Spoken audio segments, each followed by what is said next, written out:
The notice to leave has been sent and the clock is ticking, but your tenants don't appear to be looking for anywhere else to go. And you start to ask yourself, what happens if they don't leave?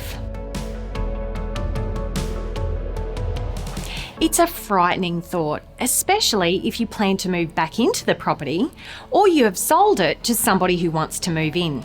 The majority of tenants do take a notice to leave very seriously, and they'll start their search early.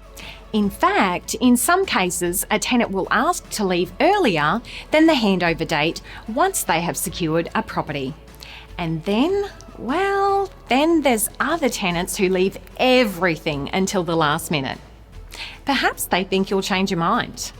Perhaps they are trying to get another home, but due to a poor payment history or noticed remedy breaches, they are being declined on other properties.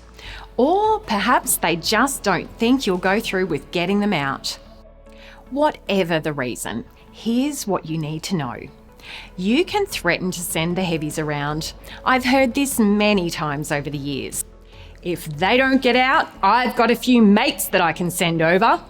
This is illegal, and the only person who will get into trouble is you. Upon handover date of the notice to leave, if the keys are not returned, an urgent application to QCAT will need to be made for a failure to vacate. Upon receiving your paperwork, the courthouse will schedule a hearing date, at which point you or your property manager, if you have one, will appear along with your tenant. Provided that your documentation has been correctly completed and the notice periods allowed, the magistrate will typically order a warrant for possession. Think that's it? Think again. With rental shortages, we are seeing magistrates awarding extensions or even adjourning the matter to a later date to give the tenants more time to find somewhere to go. If you do obtain an order for a warrant on the day, this warrant is sent to the local police and must come into effect within 3 days of being issued. However, the police are given up to 14 days, sometimes longer, to enforce the warrant. In my personal experience, the police are really busy and they're just hoping that your tenant simply leaves of their own accord. For that reason, the warrant is not normally enforced until closer to the 14-day expiry. Most tenants are rattled by the experience, and the thought of having the boys in blue arrive at the door simply sees them pack up and leave.